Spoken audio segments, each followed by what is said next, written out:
gostaria de aprender mais, eu gostaria de focar mais na minha aprendizagem.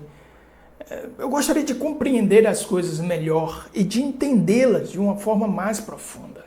No vídeo de hoje nós vamos trazer o terceiro elemento da espiritualidade beneditina, um hábito que transformará a sua vida, pois através dele você terá acesso a conhecimento, você ampliará o elemento central do seu desenvolvimento e evolução, a aprendizagem. Vamos pro vídeo!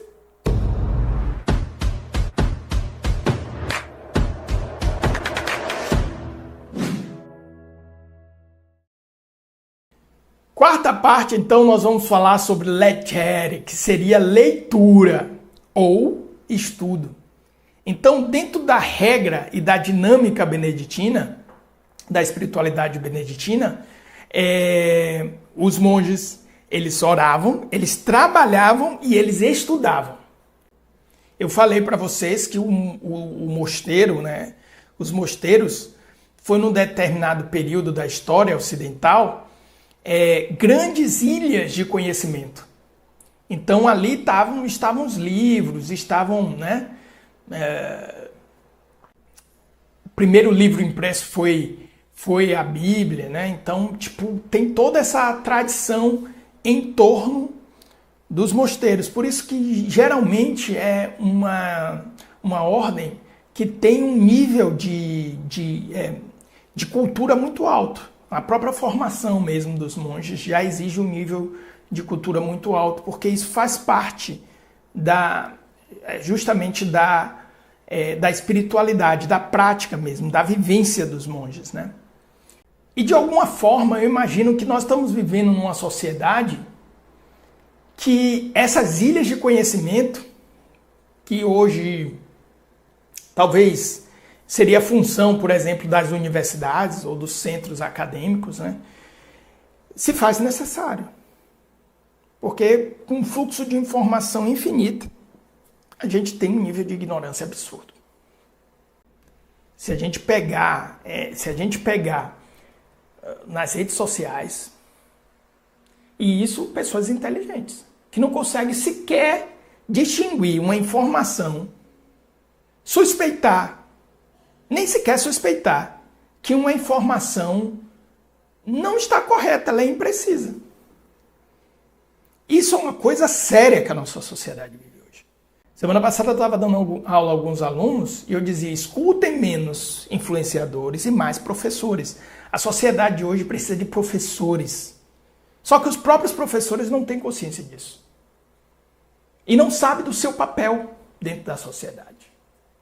Não sabe. Difícil, isso é difícil, tá? Então, o poder da leitura contemplativa, mais do que saber, é saborear o conhecimento. E por que isso é importante, o leggere? Por que é importante? Eu falo isso muito para os meus alunos, leiam livros. Aqui na live também eu já falei várias vezes. Aliás, toda a minha live e todos os meus vídeos tem livros recomendados aqui embaixo. Livros que são as referências que eu uso. Esses livros, eles têm links mapeados. Depois eu vou ver quantos links foram acessados. Pouquíssimos. Pouquíssimos. Sabe o que eu faria se eu encontrasse meu conteúdo na internet? Eu ia atrás das referências que eu estou apresentando aqui. Isso é sério. Isso é importante. Eu vou dizer uma coisa aqui. Também, qual é a relevância que eu tenho na internet, né? Hoje, praticamente nenhuma. Talvez amanhã eu tenha alguma. Então vou deixar registrado, para depois chegar e dizer, caraca, baiano danado. Ele profetizou. Nós estamos vivendo uma crise cognitiva na nossa sociedade. É assim que eu chamo. É uma crise cognitiva. As pessoas não conseguem sustentar um raciocínio em 3 etapas. Então elas não conseguem sustentar. Numa última aula eu cheguei e falei assim, para os meus alunos. Existem valores universais? Não, isso não existe. Isso é em cada cultura. Eu disse, então não tem culturas mais... Não existe culturas mais civilizadas do que outras. Não, não existe. As culturas são todas iguais e devem ser igualmente respeitadas. É ok que deve ser igualmente respeitada, mas não existe culturas mais civilizadas que a outra? Não, não existe. Então, tudo certo, a cultura onde uma mulher, ela não pode dirigir, ela tem que esconder o rosto dela, ela não pode participar nada da vida social. Está totalmente submetida ao homem. Essa cultura é exatamente igual a uma cultura onde a mulher tem voz, a mulher tem posição social, a mulher pode ocupar o lugar que ela quer ocupar. O mais engraçado é que geralmente isso é defendido por pessoas que têm um viés político que é justamente feminista. E aí quando eu pergunto, eu já sei que vai entrar em conflito. Já sei que vai entrar em conflito. E eu não faço isso por causa de um viés nem outro. Esse é o meu papel como professor. Aliás, eu gosto mais de fazer perguntas do que dar respostas. Uma vez meu sócio foi assistir uma aula minha, ele disse, cara, tu é louco. Eu digo, por quê? Porque você pergunta as coisas, você pergunta e deixa os alunos irem. Eu digo, é assim. Eu não quero que nenhum aluno meu pense igual a mim. Eu quero que eles pensem, eu falo isso para os meus alunos. Não pensem igual a mim, pensem! Pensem! E as pessoas hoje estão pensando cada vez menos. E não é só pensar, é pensar o seu pensamento. Não existe mais isso hoje. No outro dia eu estava conversando com uma amiga. Esses exemplos que eu estou dando não são pessoas ignorantes, não. São pessoas estudadas. Eu estava conversando com uma amiga e ela disse... Estava num grupo, a gente estava discutindo umas coisas, tal, lererê, parará. Chegamos a uma compreensão. Eita porra. Não existe pecado. Tá bom, tudo bem. Não existe pecado. Pessoa que não tem nenhuma religião, não tem pecado. Então essa coisa de certo e errado, de pecado, eu digo, opa, peraí, aqui a gente tem que investigar. Uma coisa é você chegar para mim e dizer que não existe pecado. Tudo bem? Não existe certo e errado? Não, porque veja bem, tudo é experiência. Então nós estamos aqui vivendo experiências. Eu digo, então, cadê a moralidade? Ela fica onde? Então, um cara que sai violenta uma mulher, ele está vivendo uma experiência. É isso?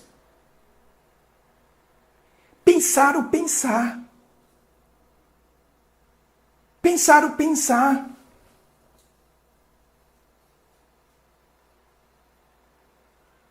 Não tem mais isso hoje. Não tem. E grande parte por falta de cultura. Eu estava no outro dia conversando com um amigo meu que tava rolando uma conversa aqui no grupo, aí a pessoa diz, porque você é intelectual. Eu intelectual? Eu intelectual? Primeiro, eu não pretendo ser intelectual. Segundo, para eu ser intelectual, eu tenho que ler pra caramba. Aí esse amigo, negão, não fale isso. Não fale isso. Eu digo, não, negão. Eu digo, não, velho. Não dá.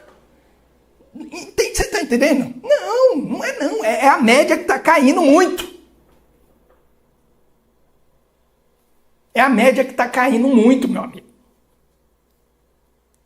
Eu não vou cair nessa ilusão. Tenho que estudar e aprender muita coisa ainda. Mas a média tá cada vez pior. E isso não depende de estudo acadêmico, tá?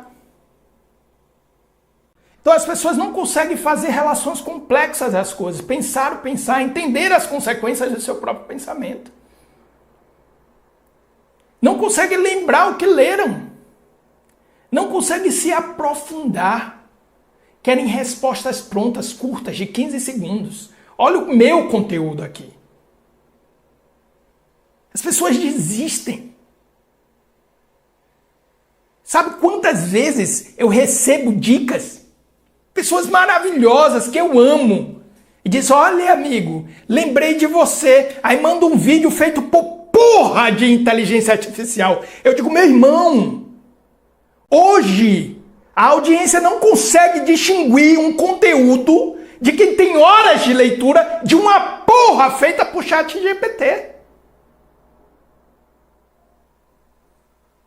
E as questões complexas da nossa sociedade aí. As pessoas, a crise cognitiva ela é tão grande que ninguém consegue deter a atenção por mais de 15, que tem que ser 15 segundos, porque é o tempo de uma porra de um stories. Desculpa, pessoal, é porque eu fico louco com isso. Eu sou professor, estou em sala de aula há mais de 13 anos. Os alunos de 13 anos atrás tinham uma cognição muito mais alta do que os alunos de hoje.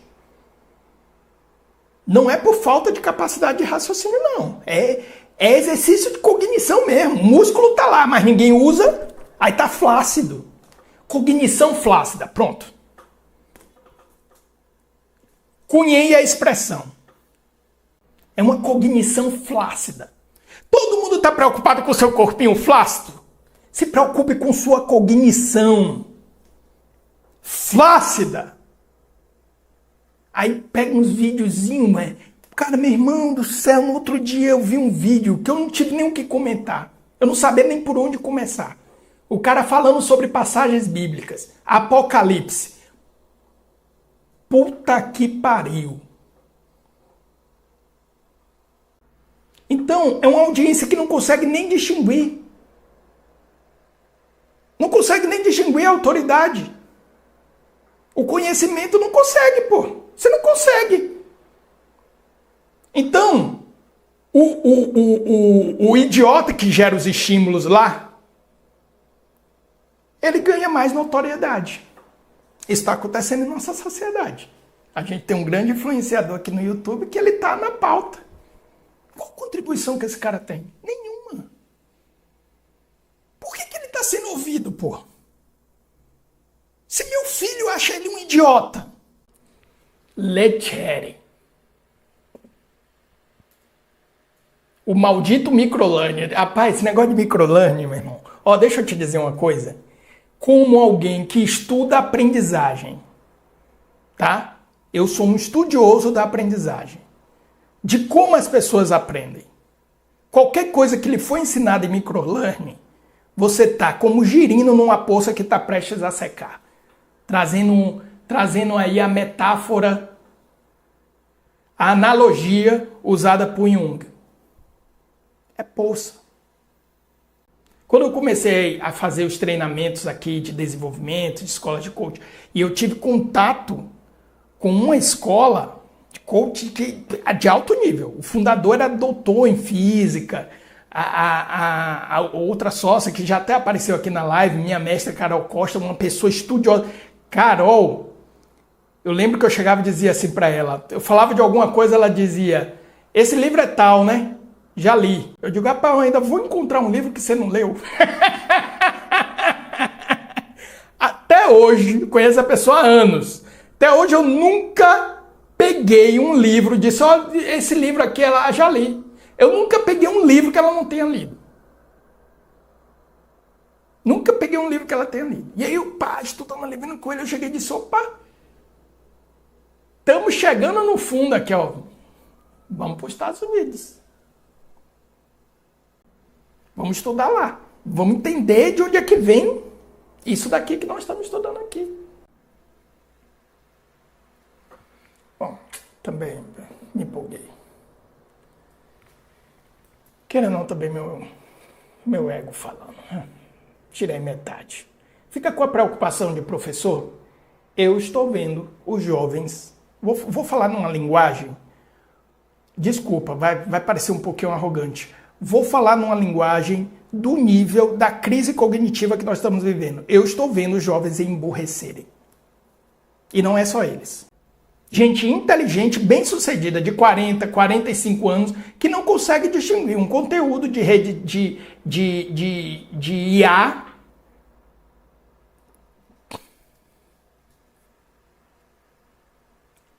Tá sério, o negócio tá sério. O negócio tá sério. Escreve o que eu tô dizendo. Escreve o que eu estou dizendo. Isso daqui, ó, esse trecho que eu estou gravando aqui, ó, vai ficar guardado. Vai ficar. Leitura, né? Aqui vem uma referência que eu tenho, né, que também aprendi lá na época que fui missionário, que é a Lexio Divina. Que é ler, meditar, rezar e contemplar. Isso está relacionado à palavra de Deus, né? Tudo bem? Pô, professor, você está falando de palavra de Deus? Não, eu estou trazendo o modelo da Lexio como um modelo para a leitura, para o seu lecture. Vai ficar mais claro. Então, o que é essa Lexio Divina, ou leitura divina? É um modelo, é um modo de leitura que transforma a alma, não apenas preenche a mente, não é simplesmente eu li, não é intelectualismo. Ela ensina que mais importante que terminar um livro é permitir que ele nos transforme.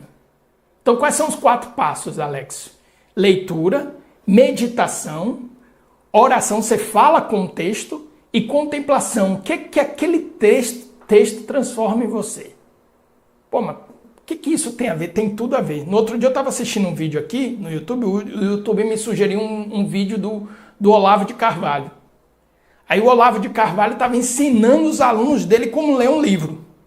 Eu digo, Olavo, isso é Lexio. Os passos que ele estava dando de leitura era exatamente a Lexio. Ele dizia, quando você estiver lendo um livro, você não vai ler o livro e vai começar a refutar. Primeiro leia, entenda o que o livro está te dizendo. O que esse texto está me dizendo? Eu digo, Olavo, eu conheço isso aí, hein? Isso é beneditino. Claro que ele sabia. É claro que ele sabia disso. Tudo bem? Goste ou não goste, ali sim. Estou falando de um cara intelectual, com, sei lá, um Pondé da vida, um Clóvis de Barros da vida. Tem outros aí também. Então, assim, aí sim o intelectual. Né? Até a idade para isso também. Eu acho que tem idade, tá? Para a pessoa ser considerada intelectual. Pelo amor de Deus. O cara leu algumas dezenas de livros, já é um intelectual. Isso não existe. Então ele estava justamente dizendo isso. Leia. Pegue aquele trecho. Não tenha pressa de ler um livro. Pegue o trecho e fique ali, ó, ruminando aquilo. Aí você já está meditando. Entendeu o que o texto disse? Agora fique ruminando aquilo. Aí você vai falar, conversar com o texto, conversar com o autor. Ó, você vai falar para o texto. Você vai falar para o texto. E a partir daí, você vai... Ele usa exatamente essa expressão. Você vai contemplar a transformação de aprendizado que aquele texto está lhe gerando.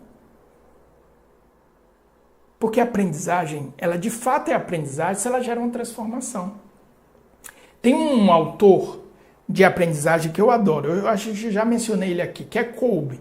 Kolbe, ele diz o seguinte, a aprendizagem ela passa por um ciclo. Que esse ciclo é experiência, reflexão, pensamento, ação e experiência. Só que quando você volta para a experiência de novo, você volta para aquela mesma experiência de uma forma transformada. Então o ciclo aconteceu. Para Kolbe, se não completa esse ciclo, a aprendizagem não foi completa. Eu costumo dizer que sem esse processo, sem fechar esse ciclo, quando você volta para essa experiência, você volta do mesmo jeito que estava antes. E aí o que é que acontece? Continua cometendo os mesmos erros. Leggere, aprendizagem. Eu não sei qual é o problema que você tem na sua vida. Eu só sei que você só vai resolver depois que aprender algo. Isso eu posso afirmar. Não, professor. Me chama nas redes sociais. @Prof. Adailton Azevedo. Se você me provar o contrário, eu faço o Pix. Me chama, pode me chamar. Eu tô com problema no meu relacionamento, eu tô sendo isso, eu tô sendo aquilo, meu trabalho, minha vida profissional, minha vida financeira. Sempre tem uma aprendizagem. A aprendizagem, ela está na base, inclusive, dos caminhos espirituais. O que faz você não desvencilhar de Mara? Olha, misturando São Bento com o budismo. Segundo o budismo, o que te faz não se desvencilhar de Mara é justamente você não aprende. Você não aprende as armadilhas de Mara e você não cumpre o seu Dharma. E aí você volta, papai.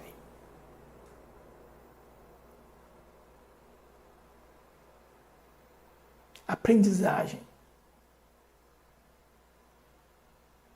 Talvez uma das poucas coisas que nós já nascemos sabendo fazer. Aprendemos, não, professor, respirar.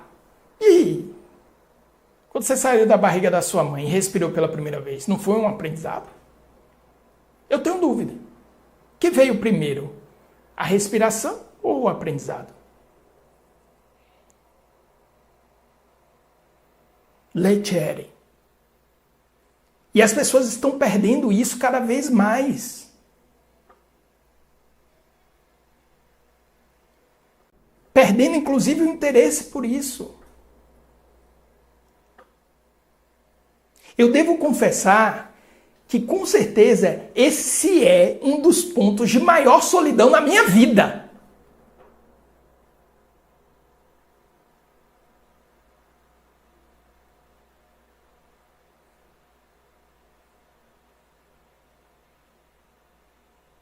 Ter com quem conversar, pelo menos, porra. Pensar. Sair do óbvio. Sair da pocinha que vai já secar e aqueles girinos vão tudo morrer. Não se deixar levar por qualquer conceito, por qualquer frase feita. Também, isso não é uma coisa da noite pro dia, tá? Isso é um processo sério e já de muitos anos. Então, o Leggere, ele é esse aprendizado. A base disso é a leitura. Leiam livros. Traga esse hábito para a sua vida. Traga esse hábito para o seu dia a dia. Ah, mas eu não tenho tempo de ler. Integre a leitura em algum momento. Eu ia dar um exemplo aqui, seria péssimo. Como aprender de forma viva e espiritualizada o conhecimento? Para São Bento, ler era uma forma de orar, e eu concordo com ele. Estudar era uma forma de buscar Deus, e eu concordo com São Bento. Na verdade, pessoal, para mim, esses três hábitos, eles se unem profundamente. Consciência, aprendizagem, treinamento. Ora, leggere, labora. Como é que eu posso explicar isso, hein? Numa live? Como é que eu explico isso numa live?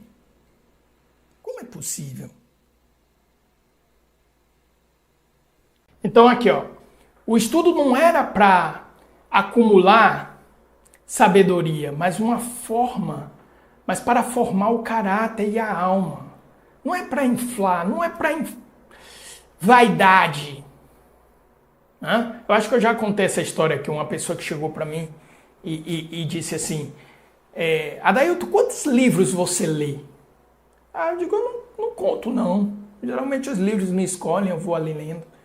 Sei que eu tenho muitos livros que eu gostaria de ler, mas não conto não. Ela diz, mas mais ou menos quanto? Eu digo, sei lá, devo ler um a dois livros por mês.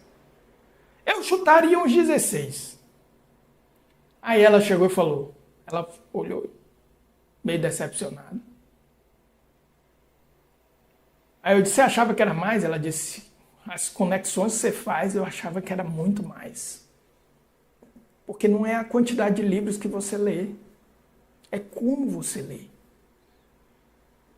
Não é, li 24 livros, tô com a média de 2 livros por mês, tô acima da média dos brasileiros. Porra, bicho, média de brasileiro? Na média, todo brasileiro tem um peito e um testículo, porra. Não faz sentido isso. Não é isso. É esse conceito aqui, o aprendizado que eleva. Os monges liam pouco e profundamente em ciclos, em comunidade, em silêncio. A leitura era feita devagar, em voz baixa. E realmente a prática da Lexio, inclusive, era nesse sentido, mas isso se aplicava também aos estudos. Em voz baixa, você mesmo se ouvindo, com o coração atento, como se você estivesse lendo para você mesmo. Aliás, essa é uma das formas, inclusive, de leitura, inclusive para quem tem dificuldade de prender a atenção. Né? Então, a aprendizagem e a leitura como um elemento essencial dentro dessa aprendizagem. Leiam livros, leiam livros. Graças a Deus que as pessoas não têm tanto tempo para ler livros. Senão eu não ia ter emprego. Eu faço treinamento por quê? Às vezes o pessoal, pô, encontrei um MBA e tal, não sei o que, eu digo, qual é a referência bibliográfica? É claro que ali, você tendo um professor topzera, você vai ter experiências diferentes da leitura. Mas a leitura ainda é a forma de aprendizagem, de acesso ao conhecimento mais barato, mais eficaz. Depois, geralmente, quando eu quero conhecer um autor, eu leio o autor e depois é que eu vou ouvir o que os especialistas falam dele. A maioria das pessoas fazem o contrário. Não, deixa eu ver aqui, quem é o maior especialista? Agora eu estou lendo Jung. Quem é o maior especialista de Jung? Então vai ler o especialista. Pô, você já está pegando Jung na perspectiva de uma pessoa, crivado, filtrado pela perspectiva de uma pessoa. Pô, professor, mas ele estudou mais do que eu, ele conhece Jung mais do que eu. Verdade. Você tem que também ter essa humildade. Mas, peraí. Pô, bolo de chocolate. Eu vou perguntar pro fundador da Cacau Show qual é o gosto de chocolate, ou eu vou pegar a zorra do chocolate e meter na minha boca? É isso, gente. Essa aprendizagem. É o pensar. Já vou terminar, que eu já estou me empolgando. É porque essa coisa da aprendizagem, isso mexe comigo. Eu lembro, semana passada eu estava falando numa turma de uma discussão que eu tive, eu fiquei pé da vida. Foi justo no período da pandemia, a gente estava fazendo oficinas de professores e tudo mais, e um professor veio falar, hoje a gente tem conhecimento demais, e isso é danoso. O conhecimento é danoso. E aí começou a falar que as pessoas tinham acesso a conhecimento, isso era ruim, que isso era prejudicial, que não se tinha equilíbrio. Eu olhei e fiquei assim, ninguém vai falar nada. Eu levantei a mão, não, professor. Eu acho que você está se confundindo, né? Você está falando aí da informação, que o acesso à informação, sem o devido conhecimento. Não, é isso mesmo. Aí ele foi contar a história de que ele estava começou a sentir umas coisas no peito, e aí foi pesquisar na internet, no Dr. Google, e aí ele se autodiagnosticou no Google, e ele já estava crente que ele tinha 6 meses de vida, e ele estava ansioso com aquilo, marcou com urgência o médico, chegou lá no médico, o médico deu um carão nele, ele disse, tá vendo, isso daí é conhecimento demais, antigamente não era assim. Olha a mentalidade de um professor, numa universidade de referência. Se um professor pensa assim, imagine o resto dessa sociedade. Gente, assim, nós estamos muito na merda. Desculpa, eu deveria ser positivo aqui na minha live, né? Nesse sentido, não dá. Eu disse, não, professor, desculpa, mais uma vez, intercalar aqui. Ou mais uma vez, te contrapor aqui, professor, desculpa. Mas, veja bem, você teve acesso à informação, conhecimento, quem tinha um médico.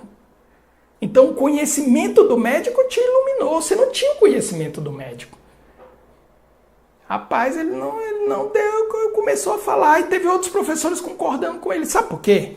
Porque eles eram professores que gostavam da época que eu li o livro, você não vai na biblioteca ler o livro, então a autoridade está comigo. Hoje a informação está toda aí. Se eu disser aqui uma frase de Santo Agostinho, você consegue pesquisar aí agora, se Santo Agostinho falou isso mesmo ou não. E isso ameaça o meu poder. É a confusão de autoridade com poder. Mas isso aí, não vou nem entrar nisso, porque isso aí, não vou nem perder minha energia com isso. Eu sei que eu fiquei putaço. Eu digo, desculpa, gente, eu não acredito. É sério isso? Nós somos professores.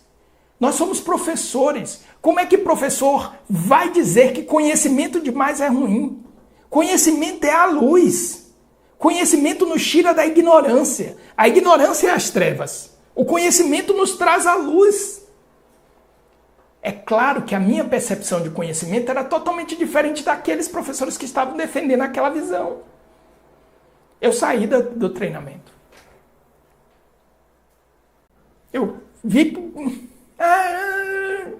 saí do treinamento, eu disse, aqui eu não tenho nada para aprender.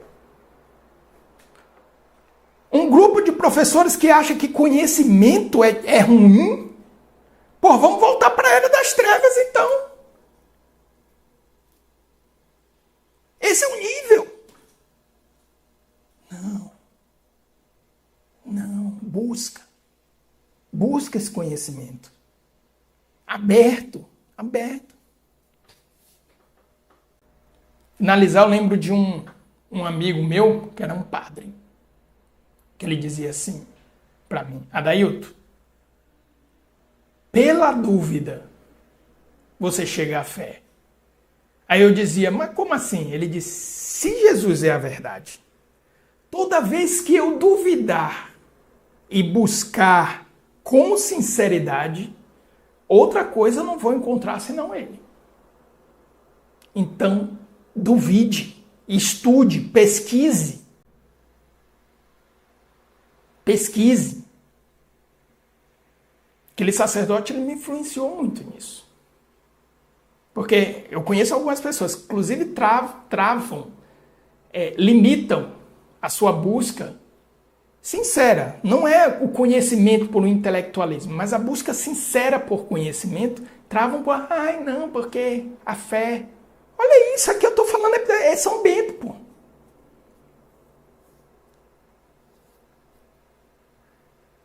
Me corrijam os historiadores.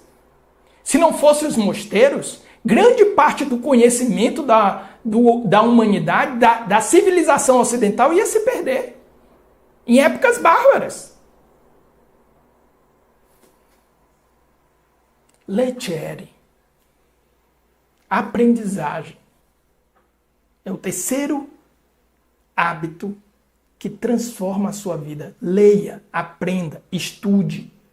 Se preocupe em se livrar da flacidez cognitiva.